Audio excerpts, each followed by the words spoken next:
The United States of America had an involved foreign policy throughout the late 70s to the 90s, and often acted to ensure stability and safety for the economy and society. Most instances where this was shown was intervening in the lack of freedom abroad. This is seen especially through the Camp David Accords in 1978, which America became involved in to protect its allies and in order to avoid a bigger war. It was also seen in the Iran hostage crisis from 1979 to 1981, which was a conflict due to America's involvement in the Iranian government.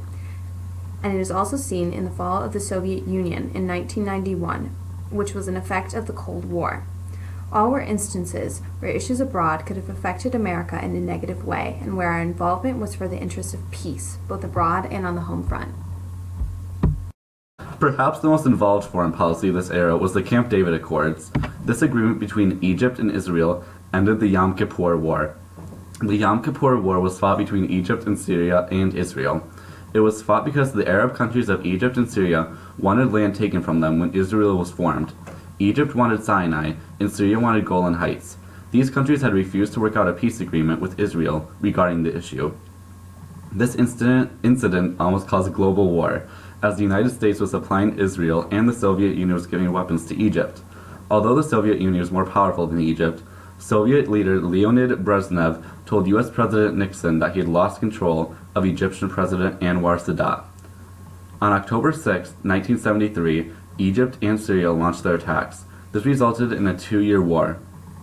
Although there was a ceasefire enacted by the UN, it was broken by Egyptian and Israeli forces. The war ended with the Camp David Accords. Jimmy Carter saw the fighting, and as an ally of Israel, tried to stop it. While Syria refused to negotiate for peace talks, President Sadat and new Israeli Prime Minister Yitzhak Rabin began peace talks, but Minister Rabin was soon replaced by Menachem Begin. These talks were in Geneva, and the foreign ministers attended, not the heads of state of their respective countries. President Sadat realized that the Geneva talks were not working well, and decided to remedy the situation himself. He told the Egyptian parliament that he wished to speak before the Knesset, the Israeli parliament. He was invited to do so and went to Israel, where he spoke about how peace could be achieved and the Palestinian refugee problem could be solved. While the US and Russia wanted to continue the Geneva talks, Sadat and Begin realized the talks would not get them anywhere, so they arranged with Jimmy Carter to do talks face-to-face, and Jimmy Carter suggested Camp David for the location. The talks began with the Egyptian Sadat and Israeli Begin talking face-to-face. The talks lasted for 13 days and were very tense. These talks lasted from September 5th to September 17th of 1978.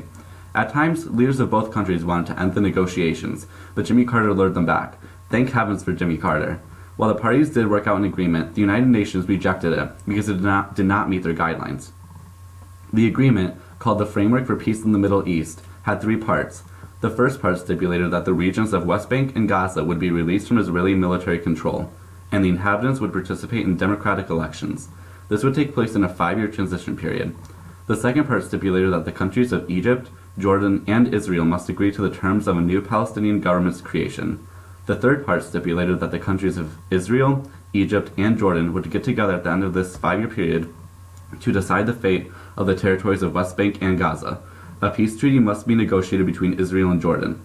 The negotiations would take place between Israel, Egypt, Jordan, and the inhabitants of the Palestinians. There was then a second framework between Egypt and Israel stipulating the fate of the Sinai Peninsula. It stated that the Sinai Peninsula would belong to Egypt as long as it normalized diplomatic relations with Israel and did not put their military too close to the border of the two countries. The United States would provide billion-dollar annual subsidies and military weaponry to Egypt and Israel, which continues today. The agreement got Egyptian President Anwar Sadat and Israeli Prime Minister Menachem Begin the Nobel Peace Prize. It also earned Anwar Sadat a grenade blast and 37 rounds of automatic assault rifle fire, and soon after, a painful death. This came from a radical Islamic group called the Egyptian Islamic Jihad. Also, because of the peace agreements, the United Arab Front against Israel collapsed, ending decades of extreme tension. Had America not stepped in to help the peace agreement, war and a probable Egyptian defeat would have occurred, which would have led to a large Arab versus Israeli war. This is a great example of America's involved foreign policy in an attempt to stop a bigger war. On November 4th, 1979, the U.S. Embassy located in Tehran was stormed by a group of angry Iranian revolutionaries who took hostage 66 Americans. They were held hostage for 444 days and were released almost a year after capture.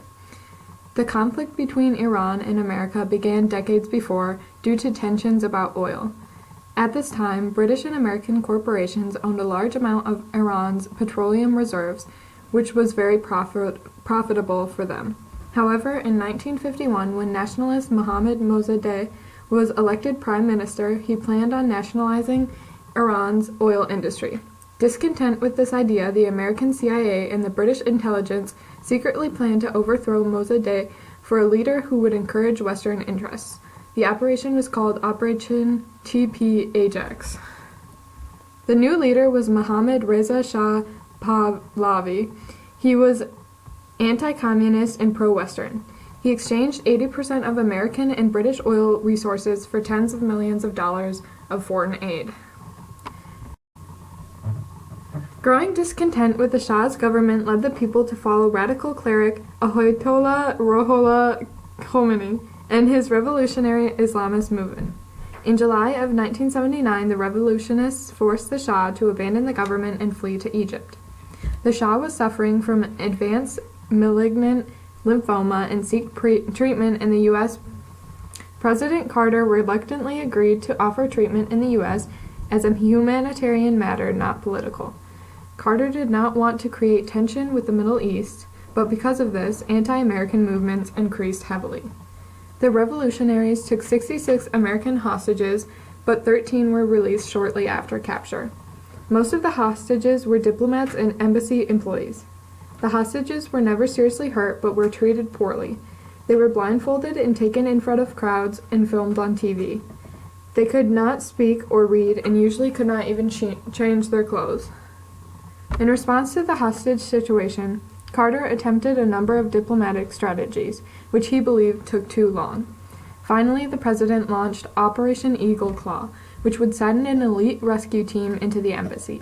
The mission was aborted after 8 American servicemen died after a helicopter crash from a malfunction caused by a severe desert sandstorm. For Carter, the effects of the Iran hostage crisis stretched far beyond the 444 days of captivity. His incapability to rescue the hostages and the increased media coverage made President Carter look like a weak leader and caused him to lose the 1980 election to Republican Ronald Reagan.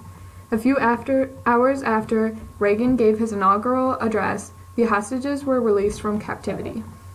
The Iran hostage crisis was largely due to America's involved foreign policy. We acted in our own self-interest of protecting the American economy by trying to keep our oil reserves.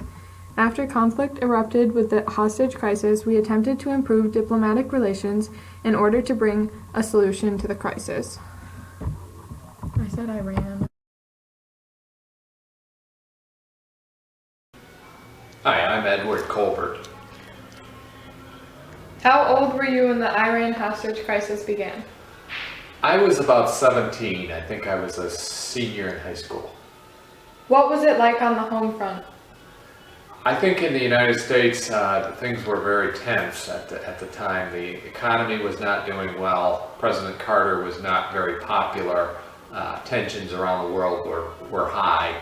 And I think overall it was termed a general malaise.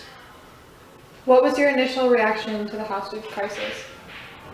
I was a supporter of President Carter, Jimmy Carter at the time, and I knew this was going to be a tough situation for the president.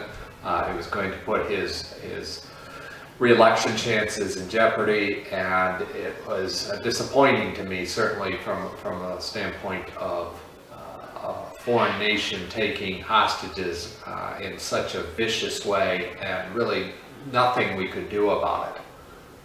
Do you believe that the situation could have been avoided? It's hard to say. I know that President Carter did everything he could, probably one of our strongest diplomatic presidents to provide peace, but he didn't show a sign of strength, and he didn't come at it from strength, he came at it from diplomacy.